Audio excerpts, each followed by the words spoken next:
How would you characterize the relationship between the White House press and the White House press secretary? Well, it's the adversarial relationship. Larry Speaks is on one side of the fence and I'm on the other side. We both know what we're trying to do. What he's trying to do is make certain that the president's policies, plans, programs, intentions are put forward in not only the best possible light, but if possible, a perfect light. On the other hand, I'm trying to find out what's really going on here. What's going on any given day may be that the president has done it right, or it may be that the president has done it wrong. But my interest and Larry Speaks' interest are not the same. Two things that you mentioned I want to follow up on. You mentioned that right and wrong. I mean, are you making a value judgment here as to what the president should do? No, I'm making a judgment of what's working. What's working. When I say the president doing it right, I'm not saying, well, I'm for the Contras or I'm against the Contras, so if his policy is one way or the other, I think it's right or wrong. I'm talking about what works. Jimmy Carter, hapless in the hostage crisis, attempted a rescue mission. It failed. Well, did it wrong. Not his fault. Maybe it's no one's fault. Didn't work. Bad news. White House doesn't like bad news. But if it works, then that's what we say. These people want you to believe that Ronald Reagan's policies, unlike any other human beings, certainly unlike mine or yours, or probably people watching this, always work. They don't. Does that mean he's a bad president? Of course not. It means he's a human, and it means he's doing the best he can. But his job is to project Ronald Reagan as perfect. My job is to talk about the real man. What you're implying then is that what the White House is saying and what's really going on, quote unquote, is different, i.e. Often it is. The White House is not telling the truth? Oh no, oh no. The rape is seen through 4 eyes in Rashomon. It probably can be seen through 38 eyes, 50 eyes, 150 eyes. Viewpoint is everything. What do you mean? Well, I suppose there are a few physical laws in this universe until someone else comes along and untopples them that are immutable, but very few. When it comes to politics, when it comes to human fallibility, there's no such thing as perfection, and there's no such thing as seeing it only one way that's right and the other way is wrong.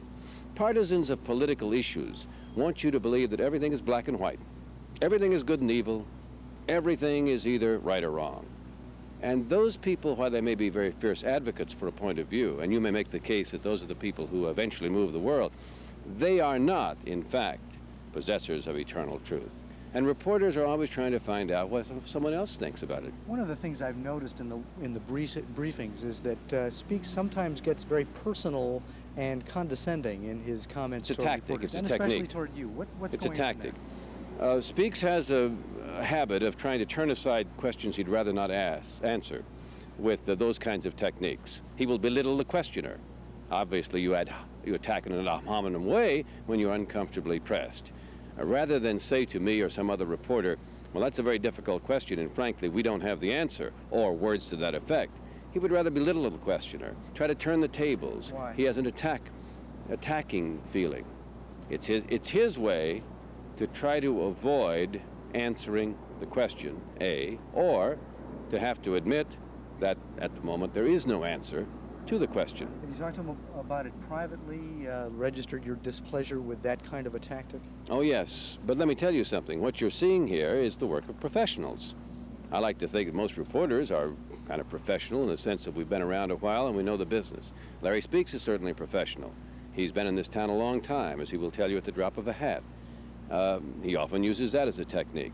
When we press him on a question, he'll say, well, I've been here now for, 15, 20 years. I don't care how long you've been here. That's immaterial. That's not the point of the question. But he uses those techniques. But he's professional, which means that he knows what he's doing. It's not that if good Sam will just go into his office and say, now, Larry, you oughtn't to say that about me. Let's just be friendly. He would say, my goodness, have I been doing that? Well, of course I will stop it. No, not for a moment should you be that naive. Would you say that your role is to be provocative to the president? No, my role is not to be provocative, in that provocative is as provocative does. My role is to try to find out what's really going on here, and that requires asking questions. Now, everyone, when I was 25 years ago when I covered the mayor, everyone wanted me to ask the mayor tough questions. I mean, what about that sewer contractor's brother-in-law had? When I covered state legislatures, governors. There are a few people in this country, unfortunately, who think the President of the United States, however, should be immune to tough questioning. Good Lord, the mayor may sell your tax dollars a little bit to his brother-in-law. This man, if his policies are wrong on nuclear war, blow us all up. Now, I'm not saying Ronald Reagan's going to blow us all up, but I mean the tough questions ought to be directed toward the president more than any other office holder. He's a man, someday it'll be a woman, I trust. He's a man who has a public trust. He's an office holder. He's not a god, he's not a pope, he's not a divine right, he's not a king. He's a public servant. And the public has a right to hold his feet to the fire. Do you believe that the questions that you ask represent necessarily your points of view, or are you sort of the everyman sitting? My questions don't necessarily reflect my points of view. Do you find yourself agreeing with Ronald Reagan sometimes? Oh yeah, I agree with much of what he's doing. When I say much, I'm not going to try to quantify it here because I wouldn't do it for anyone else. Right. But if you look at my questions, or the questions of any reporter, over a period of time, what we're trying to do here is ask the questions of the day. I'm a frontline soldier. I am not a captain or a general. I am not someone who thinks of theater or global strategy. Every day down here there are things in the news, either foreign or domestic, that we ought to ask about. Sometimes I know the answer already, but it's not my job to say I know the answer. Ask them.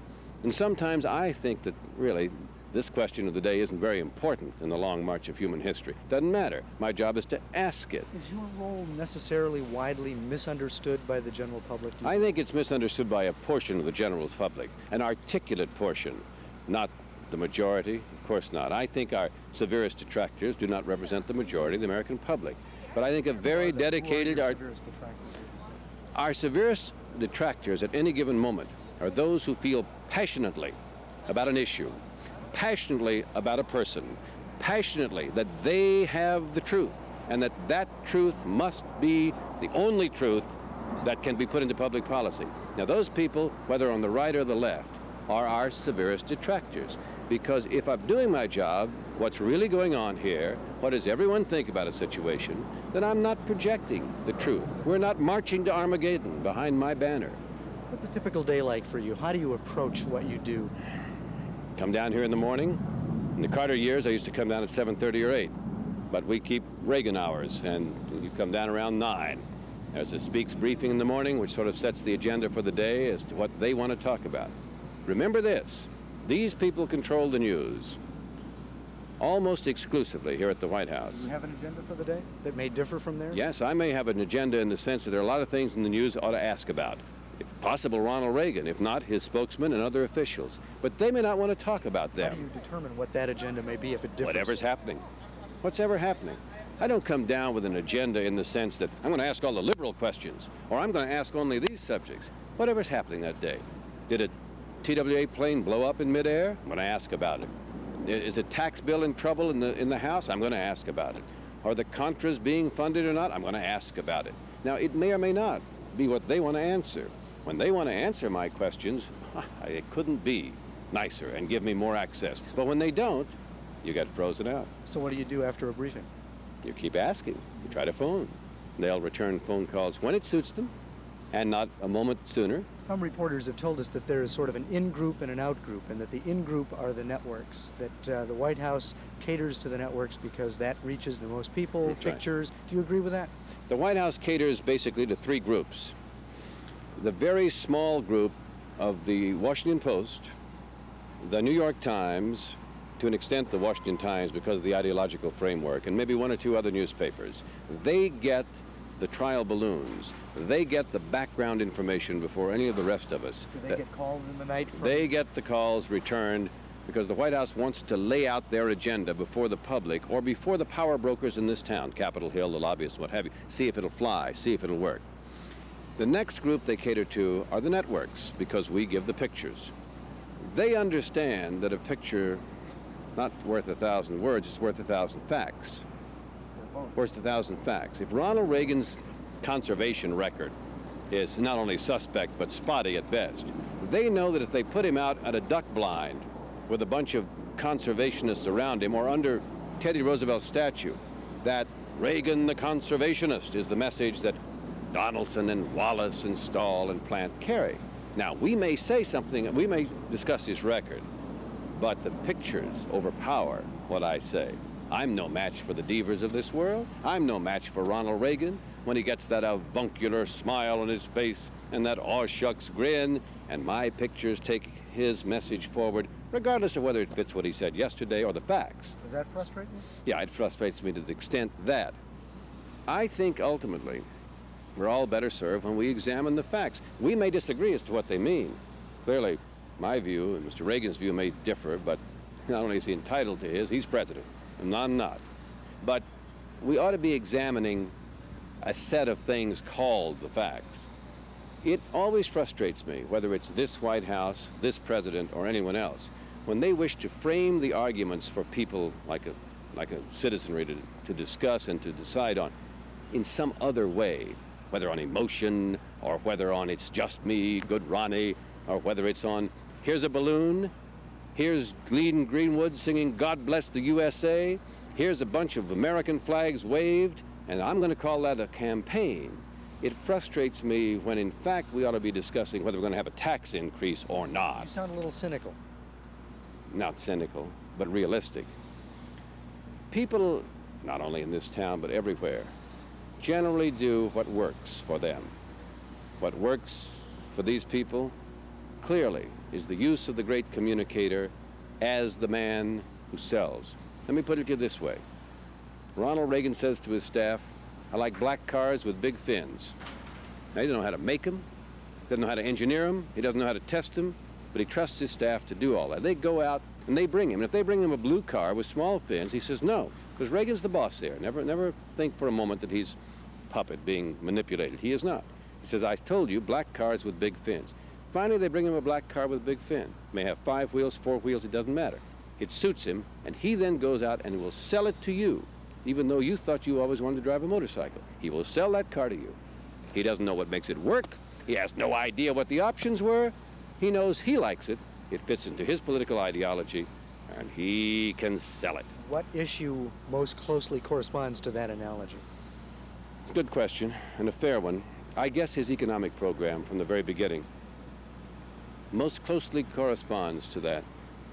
I think when Arthur Laffer and Jude Wininski drew the curve on the old Occidental restaurant napkin, said we're going to call this supply-side economics.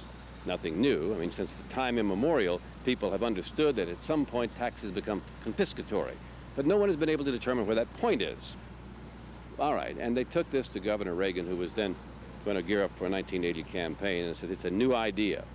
Didn't know anything about supply-side economics, but he understands when his advisors suggest ways that he can sell that black car. And he went out and he sold it, and he has done a bang-up job. And he showed that the car runs. Well, where's inflation now? Where's inflation go? Where's the deficit gone? Where's the balance of trade gone? You see, if you bring up one bit of economic statistic and say, well, a lot of people have more money in their pocket than they have jobs, you're right. But then a lot of Americans are still poverty-stricken, they still don't have enough to eat, and that's another side of the coin. So far, so good on Mr. Reagan's black car and big fins as far as the economy goes. And if you and I have the privilege to talk 10, 15 years from now, I'll have to either say, and by God, it worked, and I mean really worked, or I'll have to say it was transitory and we went over the cliff. You mentioned that there were three in-groups altogether, newspapers, yes. Television, and what's the third one to them in the news business are the locals, the people who represent regional and local outlets. They're always having them up here to lunch. They're always doing things for them. As you well know, they've established a system whereby now government officials from the president on down can talk directly to anchormen in Omaha, to people in Breckenridge, Texas, and not have to go through the hated Washington press corps. Though that's the third group to whom they cater. You want to change tapes? Yes.